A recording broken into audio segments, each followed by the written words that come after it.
اسی لیے اسے مکمل نظر انداز کر کے اپنے کمرے کی طرف بڑھنے لگی جب شہرام نے اس کی کلائی پکڑ کر اسے روکا۔ کہا تھا نا تم صرف میری ہو۔ وہ اپنی کلائی شہرام کے ہاتھ سے ایک جھٹکے سے وہ آزاد کرواتی ہوئی ناگواری سے اسے دیکھتے ہوئے وہ کاٹدار لہجے میں گویا ہوئی، اپنی حد میں رہو۔ جب تک مجھے تمہاری ان گندی نظروں اور بے حیا سوچ کا اندازہ نہیں تھا تب تک تمہیں بچہ سمجھنے کی بھول کرتی رہی، مگر اب اور نہیں۔ وہ پھنکاری، حدود میں تو آپ میری آنے والی ہیں۔ ایک بار میری حدود میں داخل ہو جائیں تو ان حدوں سے نکلنے نہیں دوں گا۔ ساری نیندیں پوری کر لیں، بعد میں موقع ملے نہ ملے۔ وہ خمار زدہ آواز میں بولا، گھٹیا انسان، تمہاری ان خصوصیات کا تو مجھے اندازہ ہی نہیں ہوا، کب سے بے راہوری کے راستے پر چل نکلے۔ وہ نخوت زدہ آواز میں بولی، کریکٹ اٹ، بے راہوری نہیں، محبت کی راہ۔ وہ استہزاویہ انداز سے ہنسا، تم سے تو بات کرنا ہی فضول ہے۔ وہ پاؤں پٹکتی ہوئی اپنے کمرے کی طرف بڑھ گئی۔ اس کی پشت دیکھ کر شہرام کے لبوں پر مسکراہٹ نے چھوا۔ دادا جان کے اصولوں اور حکم کے برخلاف وہ نہیں جا سکتی۔ رات دیر تک جاگتی رہی تھی۔ شہرام سے شادی کے بارے میں سوچتے اسے نیند آ ہی نہیں رہی تھی۔ لائٹ آف کر کے بھی وہ سوچوں میں گم رہی۔ شہرام سے شادی اس کو کسی عذاب سے کم نہیں لگ رہا تھا۔ چل اپنے بابا سائیں کو روٹی ڈال دے، شبانہ نے ماں سے کہا جو اپنے صبح کالج میں ہونے والے ٹیسٹ کی تیاری کر رہی تھی۔ جی اماں سائیں، ابھی دیتی ہوں۔ وہ کتاب ایک طرف رکھ کر اپنی جگہ سے اٹھی اور کھانا ڈال کر صابر حسین کے سامنے رکھا۔ مالکن نے کہا شادی شروع ہونے والی ہے، حویلی میں تو گھر میں سے کسی کو اپنے ساتھ لے جاؤ کام کرنے کے لیے۔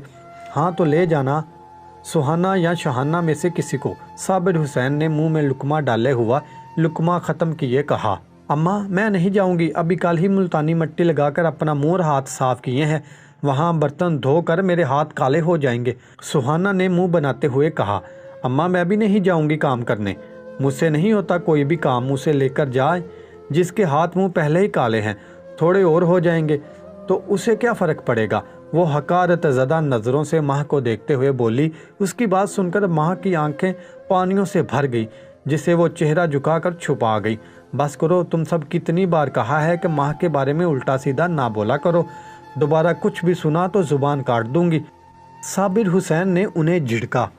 ماہ نے چہرہ صاف کیے صابر حسین کے آگے سے خالی برتن اٹھائے، رات کے کھانے کے برتن باہر صحن میں جا کر دھو لے، پھر پڑھنا باقی، اور ہاں کل سے میرے ساتھ حویلی چلنا ہے تو نے۔ وہ گندے برتن اٹھا کر باہر نکلتی ہوئی ماں کو پیچھے سے آواز دے کر بولی۔ وہ صحن میں بیٹھ کر سارے برتن دھونے لگی۔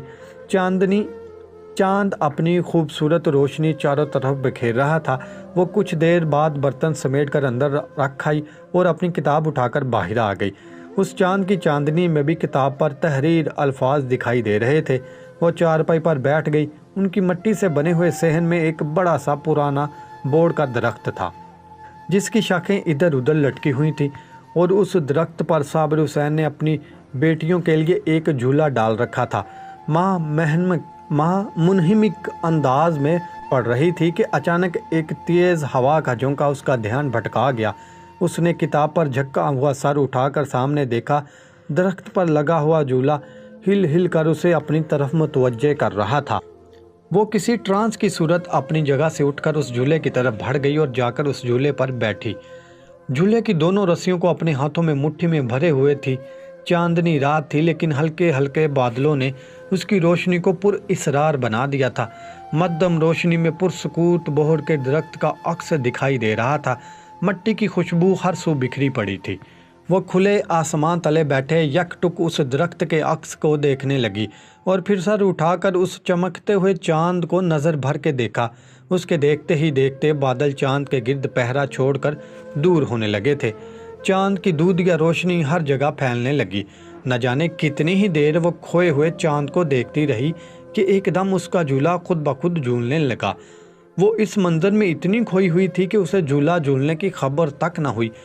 ایک دن تیز ہوا کا جھونکا اسے پھر سے ہوش دلا گیا، کتنا پر لطف احساس دے گیا۔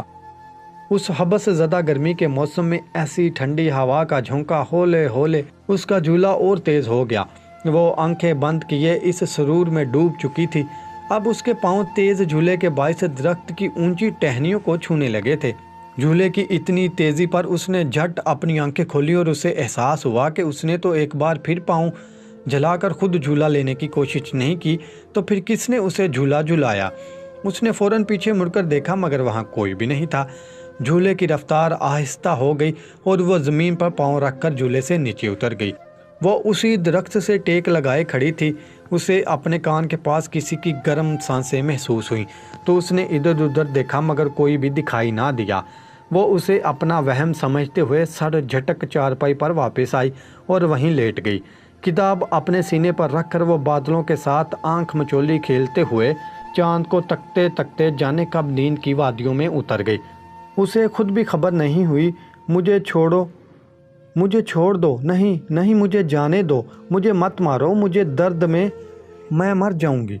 وہ سر کو زور سے دائیں بائیں ہلاتے ہوئے کرب زدہ آواز میں چلانے لگی، اذلان اٹھیں پلیز، ہوش میں آئیں۔ ساتھ لیٹی ہوئی فجر نے اسے نیند میں بڑبڑاتے ہوئے سنا تو اس کی فوراً آنکھ کھل گئی۔ اس نے اذلان کا گال تھپ تھپا کر اسے ہوش دلایا۔ اذلان نے جھٹ اپنی بند آنکھیں کھولی۔ اس کا جسم پسینے سے شرابور اور ٹھنڈا پڑ چکا تھا۔ فجر نے اپنے دوپٹے سے اس کے تر چہرے کو صاف کیا۔ آپ ٹھیک ہیں؟ اس نے فکر مندی سے پوچھا مگر اذلان بنا پلکے جھپکائے اسے یک ٹک دیکھ رہا تھا۔ وہ اسے حیرت سے دیکھتا رہا، یقین کرنے کے لیے وہ سچ میں وہاں موجود ہے یا اس کا کوئی خواب ہے۔ اذلان نے ہاتھ بڑھا کر اس کے گال کو چھونا چاہا اور جیسے ہی اس کے گال کو اذلان نے چھو کر محسوس کیا فوراً ہاتھ کھینچ لیا۔ تم میرے پاس ہو گڑیا، سچ میں؟ میں اکیلا نہیں، وہ سہمی ہوئی آواز میں بولا۔ نہیں اذلان جی، آپ اکیلے نہیں، میں آپ کے پاس ہوں۔ وہ اس کی حالت کے باعث اسے دلاسا دینے کے لیے نرم لہجے میں بولی، گڑیا وعدہ کرو تم مجھے کبھی اکیلا نہیں چھوڑ کے جاؤ گی۔ نہیں جاؤں گی اذلان جی، پرامس، اس نے فجر کی آنکھوں میں دیکھ کر کہا۔ فجر اس کی امید بھری نظروں کے جواب میں سر اسبات میں ہلا گئی۔ پرامس، میں ہمیشہ آپ کے ساتھ رہوں گی، وہ گہرا سانس لیتے ہوئے بولی۔ گڑیا تمہیں پتہ ہے مجھے نا رات کو اکیلے میں اندھیرے کمرے میں بہت ڈر لگتا ہے۔ اذلان جی میں آپ کے پاس ہوں اور دیکھیں سائڈ ٹیبل پر موجود لیمپ بھی جل رہا ہے، اندھیرا بھی نہیں ہے، آپ سو جائیں۔ گڑیا میں تمہیں پکڑ کر سو جاؤں؟ اذلان نے معصومانہ انداز میں کہا۔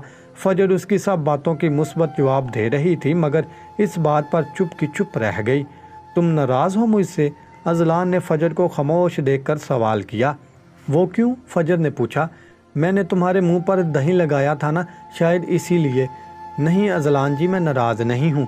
تو پھر مجھے گڈ نائٹ کس دو، میری بڑی بہن ہے دل نشیں، وہ روز دعا پڑھ کر مجھ پر پھونک مارتی ہے اور مجھے یہاں کس کرتی ہے۔